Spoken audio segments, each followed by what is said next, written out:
you definitely don't like Peter Gabriel. Where do you stand on Phil Collins? My dad listened to a lot of Phil Collins when I was growing up.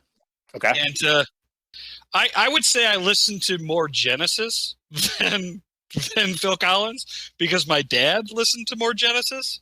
Got it. What's a good Genesis song? I can't remember the exact words. Are you talking pre-Gabriel Genesis or post-Gabriel Genesis? Are you talking Collins Genesis or Peter Gabriel Genesis? This is Phil Collins. I don't know enough. See, I don't know enough about the history of the composition of Genesis to know when they were with or without. Yeah, Peter Gabriel was the original singer in Genesis. That's why they're exactly the same person. No, Phil Collins and Peter Gabriel were both in Genesis at the same time, weren't they? Yeah, Phil Collins was the drummer, and then he Sammy Hagar, the David Lee Roth of Peter Gabriel. You know, like once Peter Gabriel left and became Peter Gabriel's solo act, Phil Collins stopped becoming drummer Phil Collins and started becoming singer Phil Collins, and that's why the drums on Phil Collins songs are always so freaking cool because he's a drummer. You know. He's Phil Collins. There's never, consider this, there's never going to be another pop star that looks like Phil Collins. No, you can't get away with that nowadays. No. Sort of. Like, look at his albums. His albums are just like pictures of his face. Yeah, it's all just pictures of a bald, middle-aged guy. Yeah, he's got like a widow's peak, and he's just kind of like round-faced, and he looks like a guy that teaches math, like high-level math, but then like whispers weird things when you're not like looking directly at him. You know what I mean? Like he just looks like a weird guy, like a strange man. I also think it's pretty great how it's his face, and then I think that album with his face on it, it's called No Jacket Required. That's a good name. Yeah. Man, fucking yeah. So yeah, I didn't know all this about fucking I had no idea we were gonna do a deep dive on fucking Genesis. We can get deeper. I was just watching as I've said before, rewatching 30 Rock. Good stuff. Oh yeah. Episode where Jenna Maroney is writing a song, and Weird Al keeps parodying all of her songs.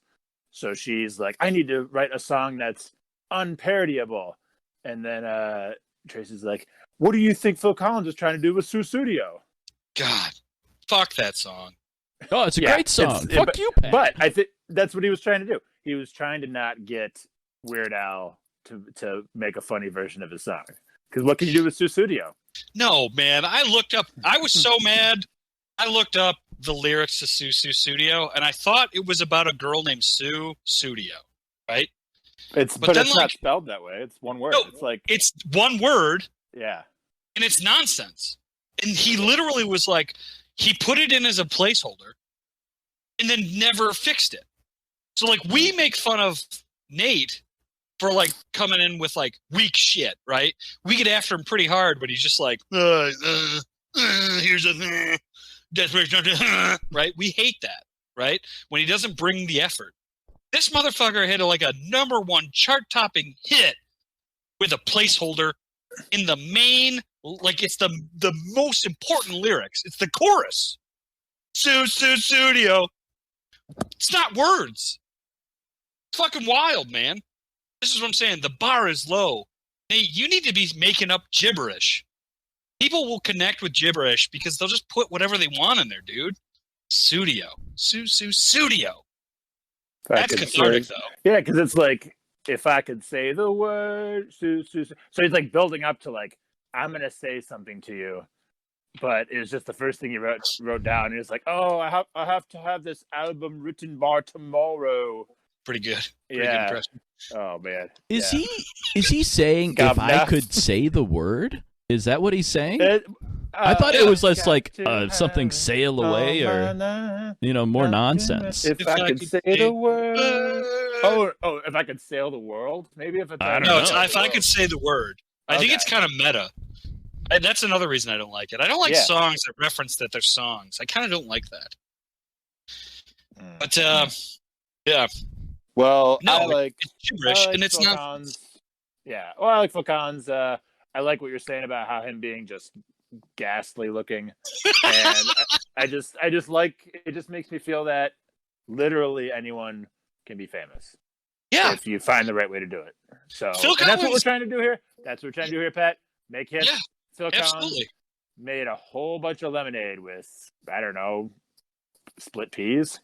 And now, Nate, the reason that we're focusing so hard on Phil Collins' appearance is because we also were, at first, Max and I, when you came to us and said, "Hey, I need you, my tastemakers, my people with the finger on the pulse of the people.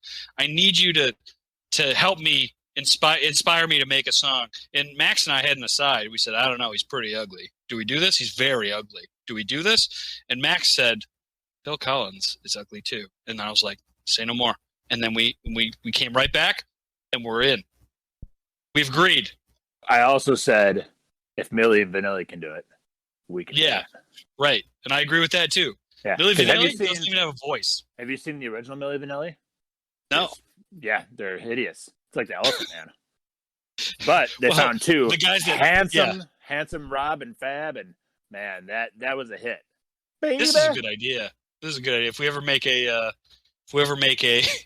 music video for any of your garbage, we'll definitely just make it so it's not you actually singing. We'll just have some young kids, doing whatever kids do. Yeah, it'll be like a Kidz Bop cut. Could we just make the Kidz Bop cut of the single? Oh, God.